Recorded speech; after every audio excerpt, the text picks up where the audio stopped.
Көшкінбай қайдағы бір ойға келмейтін жаман түс көріп шошып оянды. Шып-шып терлеп кетіпті. Ұялы телефонын алып қараса, 10 минуты кем 6 екен. Қайдан ұйықтаудың енді реті де жоқ. Сағат 9-да кадр бөлімінен жол сапары куәлігін кассадан тиісті қаражат алып, әуежайдан Ташкенге ұшуы керек. Жаңа ғана көрген түсі кинокадрлардай көз алдынан сырғып өтті. Бұл жұмыстан шығып, үйіне қарай келе жатыр екен дейді. Алдынан көзі тұздай, қара мысық шыға келіп, әп-сәтте қабаған итке айналып, жоқ, алпамыстай қара негірге айналып, мұның жағасына жармасты. Енді болмаса, тұншықтырып тастайтындай еді. Ышқына арпалысып, қарулы негірдің уысынан шыға алмай жанталасты. Осы арада жаны қысылған ол оянып ақ кеткені. Бір сәт мына жағымсыз түс неге көрінді екен деп ойлады да, қойшы соны, түс түлкінің боғы дегенді еске алып, бәрін сырып тастамақ болды. Әйелі Аймүсін қасында пысылдап ұйықтап жатыр екен. Оның түнде қай уақытта төсекке жатқаны белгісіз. Бұл сағат 11-де жатып қалды да, ал ол екінші бөлмеде әлі отырған, қағаз шимайлап. Соңғы кезде әйелі түнде кеш жатып, ұзын сәскеге дейін ұйықтауды әдетке айналдырған. Істейтін жұмысы, бағатын баласы жоқ. Үйленгенге дейін Аймүсін Көшкінбай жаңадан жұмысқа кірген облыстық су шаруашылығы басқармасының бастығы Әділ Төребековичтің хатшы машинка бастырушысы еді. Артыншақ арыз беріп шығып кетті де, біресе ана газетте, біресе мына газетте әріп теруші, корректор, тілші болып жүріп, ақыры мүлдем жұмыс істеуді қойды. Көшкінбай іссапарға жиі шығады.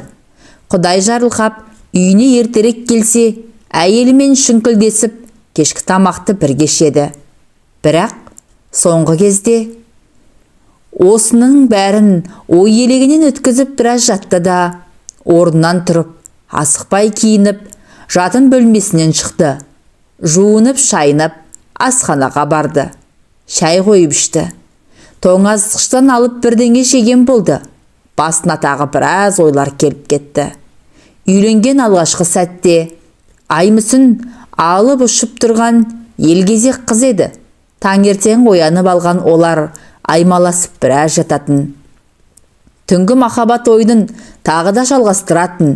Әзер дегенде орындарынан тұрып, жылы суға шайынып, ертеңгі тамағын ішетін. Әндете жүріп Аймүсін неше түрлі ботқа пісіретін. Шешесінен үйренгені. Бірақ жыл өтер өтпестен бәрі қалды. Ботқасы да, басқасы да. Биыл міне 4-ші жылға айналып барады. Екеуі екі үйдің адамдары сияқты. Кеше ғана олар біраз жанжалдасты. Күн жексенбеді. Көшкенбай әдеттегідей сағат 7-де оянып, тағы да біраз жатқан еді. Сағат 8 болды. Одан 9 болды. Ақыры орнынан тұрып, жуынып алды да сыртқа шықты. 1-2 сағат сандалып, жүріп, қайтып келсе, Аймүсін әлі ұйықтап жатыр. Не істерін білмей, үстелдің үстіндегі ұйқашар сағатты шырылдатты. Әйелі сонда ғана оянып, оған аллара қарады. Немене? Енді демалыс күні де ұйықтатпайтын деймісің? Ал сенің жұмыс күнің бар ма еді өзі? Солай ма? Мен жұмыс істемейді деп тиісетін дедің бе? Жатып ішер, масыл дейтін шығарсың. Маған дені сау жұмыс тауып берсең, қашан істеймін деп айттым, қашан істемеймін дедім. Кәнекей, тауып бер, мен де жұмыс істейін. Аймүсін әбден шынданып барып, әзер тоқтады. Бір-біріне айтпағандары қалмады. Бәріне Көшкінбай кінәлі болып шықты. Аймүсін жұмыс істемейтініне де, бала таппайтынына да, бәріне. Тіпті өкіметтен 2-ақ бөлмелі үй алғанына да. Сонда дейсіз ғой, сопайған екеу ғана. Қанша бөлмелі пәтер алу керек еді. Басын біраз қараңғы ойлар қармаған Көшкімбай, апталық жол сапарға деп өзі дайындаған сөмкесін көтеріп мекемесіне келді. Куәлікке қол қойдыруға бастыққа кірді. Әділ Төлебекович мұнымен қол алысып амандасты да отыр дегендей ишара жасады. Сәл жөткірініп, бурыл шашын саусақтарымен тарқатып, ойда жоқта салмақты әңгіме бастады. Көшкімбай шырақ, сенің сапарың белгісіз мерзімге шегерілетін болды. Жаңа ғана министрдің орынбасары қоңырау шалды. Ташкенде түсініксіз жағдайлар болып жатқан екен. Қайдағы бір террористер қаланың ортасында үкімет үйі жанында бомба жарған ба, не керек, елшек арасы тарс жабылып, ешкімді кіргізбей жатқан көрінеді. Кешеден бері бірде-бір самолет қабылданбаған. Көшкімбайдың есіне түндегі көрген түс сап ете қалды. Осыған көрінген екен ғой, деп ойлады. Бірақ оның алдында басқа бір пәлекет тұрғанын әрине білген жоқ. Сен енді айналайын шырағым, алаңдамай өз жұмысыңды істей бер. Жағдай тынышталған соң барып қайтасың, деді қартаң татқан бастық әдетінше қарағым шырағымды бастырмалатып. Бұған Көшкімбай не дей қойсын? Жол сөмкесін тастап, жұмысқа керекті қағаздарын алуға үйіне келді. Қалтасындағы кілтпен сыртқы есікті ашып ішке кіргені сол-ақ екен. Жатын бөлмеден ыңырсыған дауыс естілді. Өз әйелінің дауысы. Ауырып қалдым екен деген ой келді. Дереу аяқ киімін шешіп, сырт киімін шкафқа алды. Мәссаған безгелек. Аяқ астында біреудің келпандай бәтеңкесі жатыр. Ал шкафта түріктің қымбат бағалы курткасы мен аэродром деп аталатын кепка ілулі тұр. Көшкімбайдың жүрегі су ете қалды. Аяғын ептеп басып, жатын бөлмеге жақындады. Баяғы ыңырсу одан сайын күшейген. Оған еркектің ырсылы қосылды. Ақыры бір мезет екеуі де үнсіз қалды. Одан әрі шөлпілдесіп сүйісе бастады. Бәрі түсінікті болды. Бұл үйінен шыға салысымен әйел көңілдесін шақырып алған. Көшкімбайдың қаны басына шапты. Енді еш нәрсеге есеп бермейтіндей халде еді. Бөлменің есігін жылқа тартып кіріп барды. Анау екеуі тырдай жалаңаш, кең төсектің екі шетінде шалқасынан жатыр. Аймүсін жалма-жан шыңғырып жіберіп, аяқ жаққа сырылып қалған көрпені жамыла қойды. Ал анаусы қарғып тұрып, ішкиімін кимек болып еңкейе берген. Көшкімбай екі-үш шаттап қасына жетіп барды да құлақ шекесінен періп келіп жіберді. Әдетте бойын тіктей бергенде кеудесінен ышқына тағырды. Анау шалқалап барып трюмоға соғылды. Адам бойындай айнаның быт шықты. Өзіне өзі келген еңгезердей еркек енді Көшкімбайға тұра ұмтылды. Мұрны қан, бұрғытып қалған қанға қарамай, мұны өшерлене соққылады. Көшкімбайдың аяғы тәлтіректей түсіп, шалқасынан құлады. Басы есіктің қырына оңбай тибесінен танып қалды. Еңгезердей жігіт жақындап келіп, орысшалап боқтап, екі бітінің арасынан бір-екі рет оңдырмайды депті де киініп шығып кетті. Осыдан кейін қанша уақыт өткені белгісіз. Көшкімбай әрең дегенде есін жиды. Көзін ашпай тыңдаса, Аймүсін мұның басын тізесіне қойып алып сипалап жылап отыр. Ара-арасында кешір мені жаным, кешірші деп қояды. Әйелін иттің етінен жек көріп кетті ол. Басын сипаған қолында, төбесіне тамған көз жасында. Жайлап көзін ашып, орнынан тұрды да, үсті басын дүзеп, дәретханаға кіріп, беті қолын жуды. Соңынан қалмай, өлердегі сөзін айтып, ауыз тынбаған әйелін көкірегінен итеріп жіберді де сыртқа шықты. Көз алды бұлтыраңдап, басы мың-дің болып тұр екен. Есік алдындағы сакыге біраз отырды.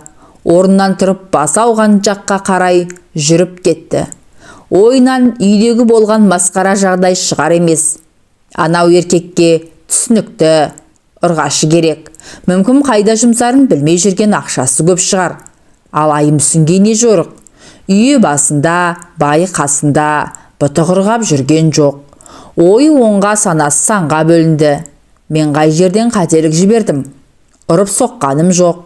Көлденең жүріс жасамадым. Тапқан ақшамды алақанына салдым. Қайда жұмсадың деп тексергем жоқ.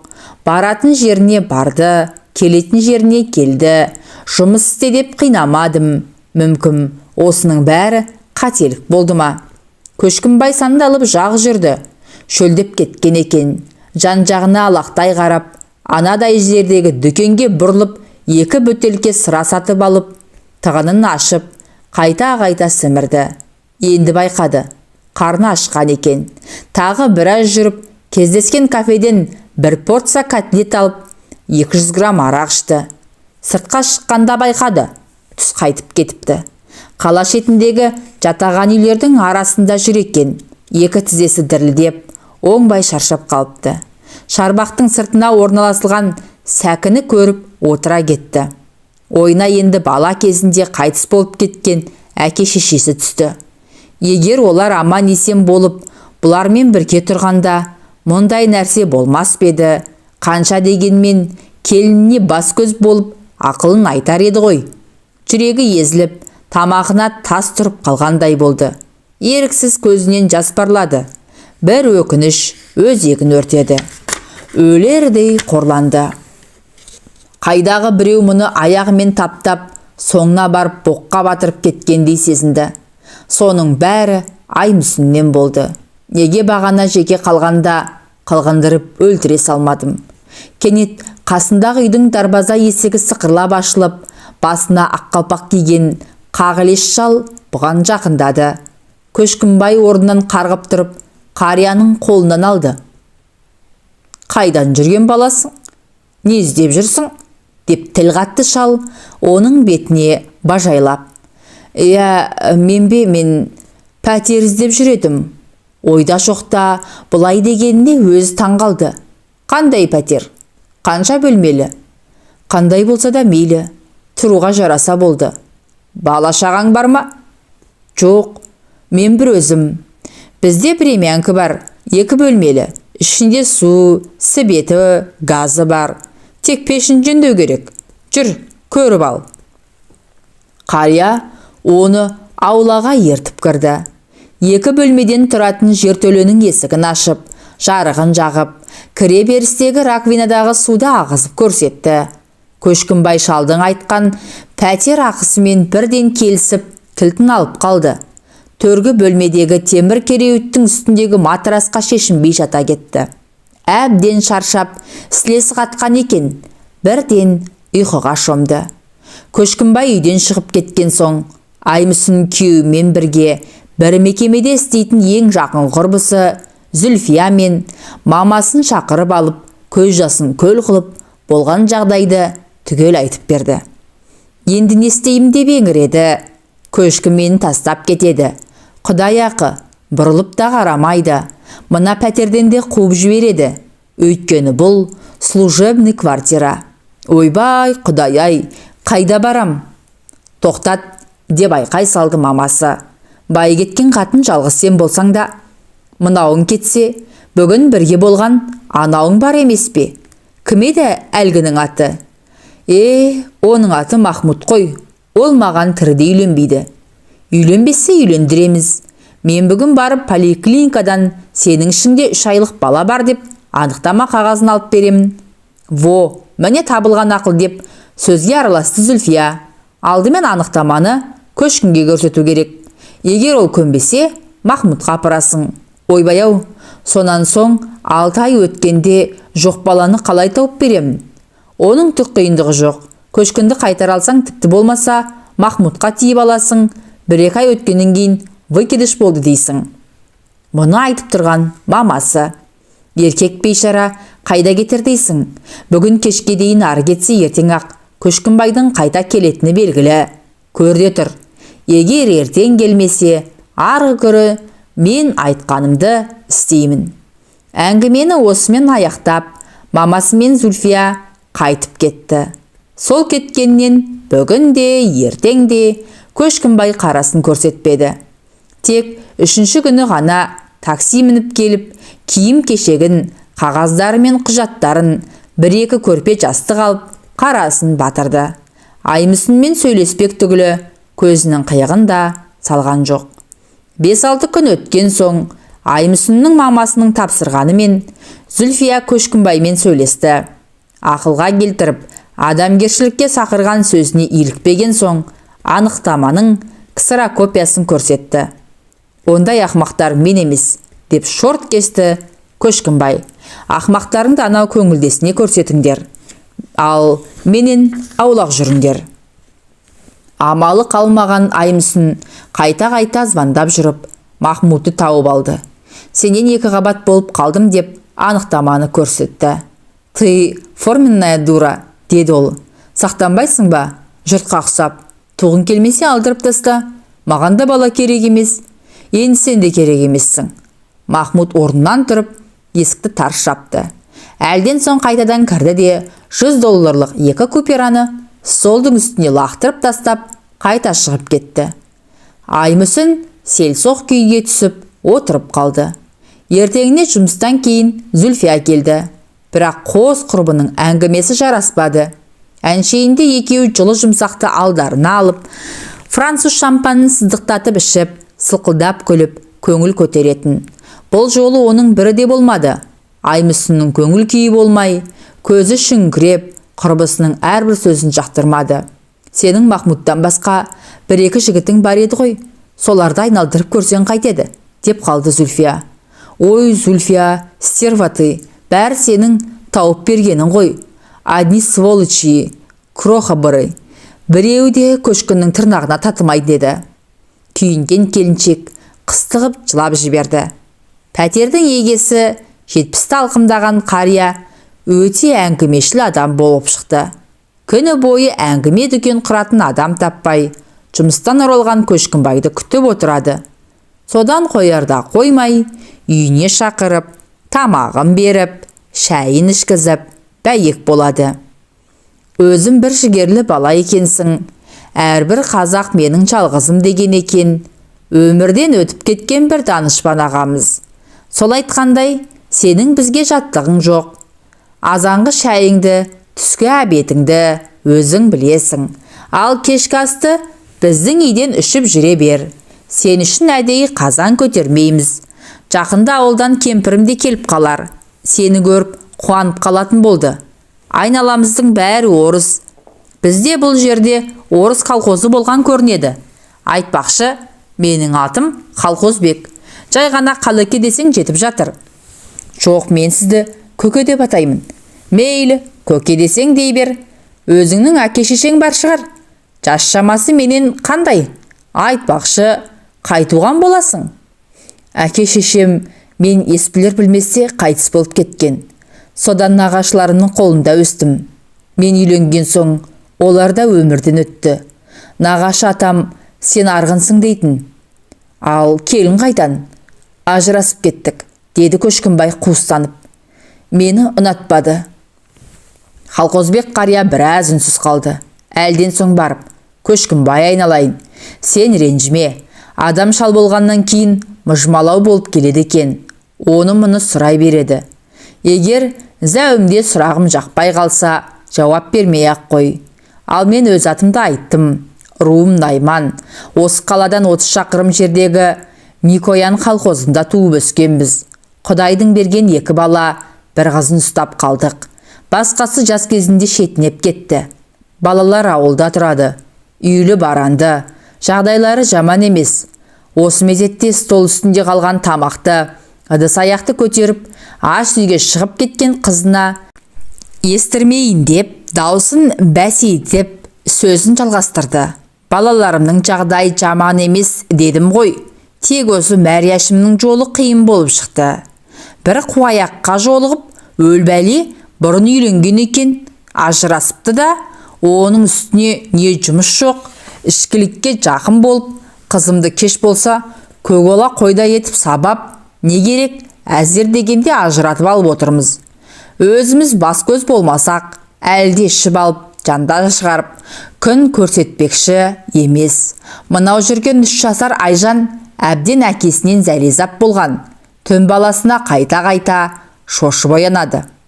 Одан әрі әңгіме, қазіргі жастар, отбасы ошақ қасы, адамның бір-бірімен сыйластығы, тіпті өнеркәсіп пен ауыл шаруашылығының қазіргі жай күйі тағы да басқа туралы болып жалғаса берді.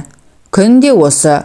Көшкінбай көтеріп келген газет журналдарын оқып, телевизор көріп, там-тымдап, шахмат ойнап, әкелі балалыдай жақындасып кетті.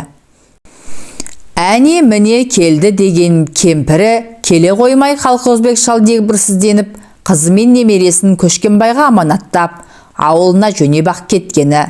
Ақсақалдың ауылға кеткенін күтіп тұрғандай, жүгенсіз күйеу бала келіп ойран салды.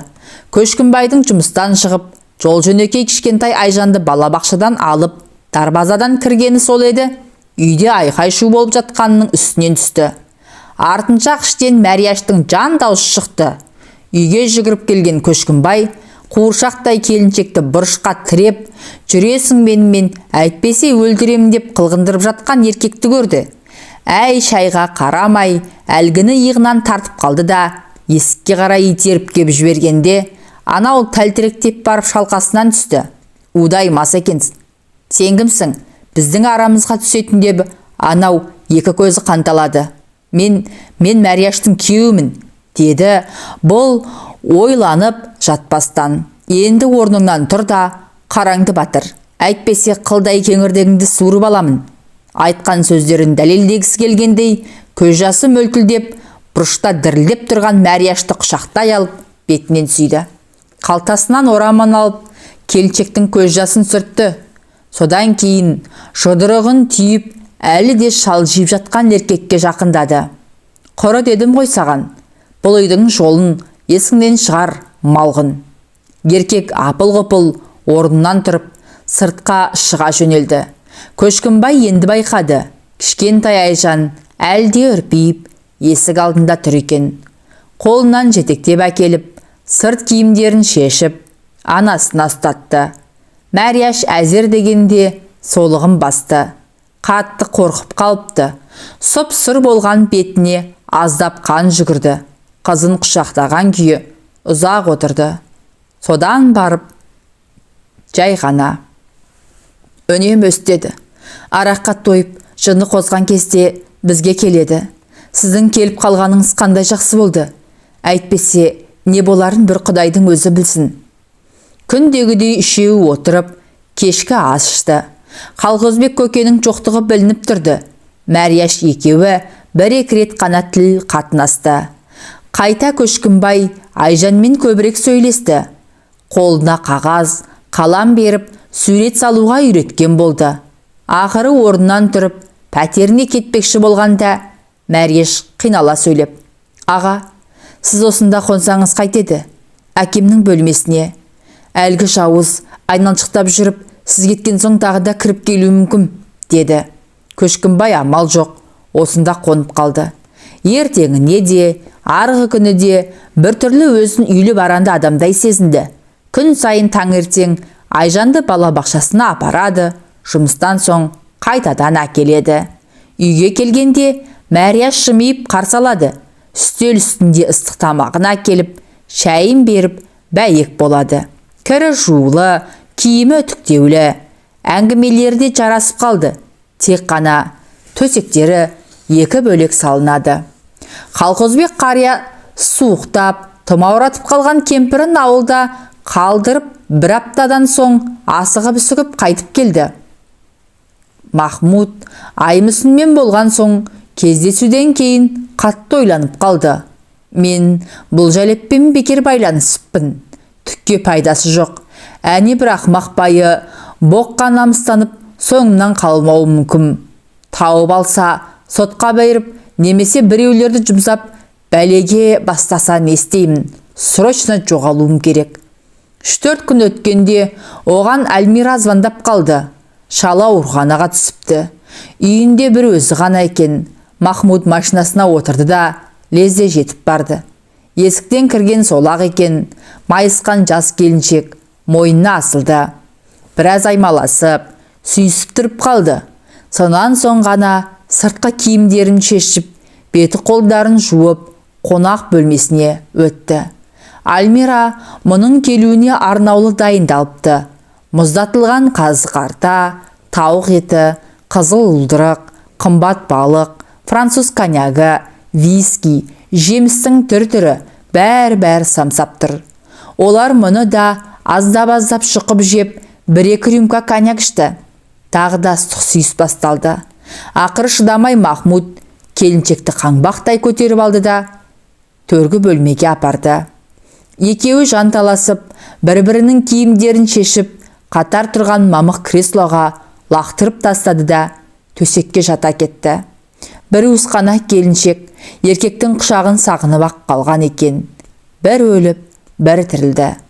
Альмира Махмудтың көп көңілдесінің бірі. Күйеуі өзінен 30 жас үлкен, өте бай адам. Бірнеше мейрамхана, кафелері бар. Апта сайын солардан ақша жинап келеді. Бір жаман жері, жас қатынын қатты қызғанады. Қасынан бір ел тастамайды. Азық түлігін, басқа да керек жарағын қызметшісі алып келеді. Киім кешегін, иіс майына дейін ертіп жүріп өз алып береді. Бүгін енді амал жоқ, ауруханада көзі базарып жатқан болар. Альмира, деді кетерінде Махмуд, маған ақша керек, өзің білесің, мен біраздан бері жұмыс істемей жүрмін. Сосын машина, барахлит, новую надо купить. Да, денег нет. Қанша керек? Хотя бы 10 тысяч баксов? Конечно. Оны қайдан аламын? Деп Альмира шірете қалды. Қайдан алушен? Конечно, шалдың есебінен.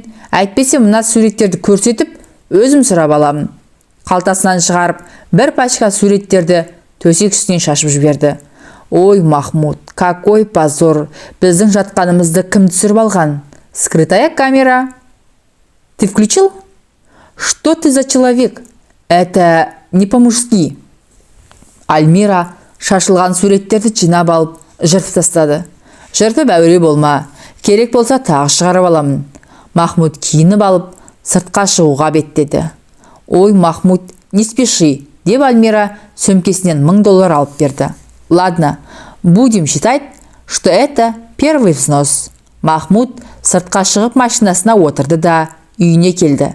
Жалдамалды пәтердің есігін шақырып алып, ақшасын төлеп, кілтін берді.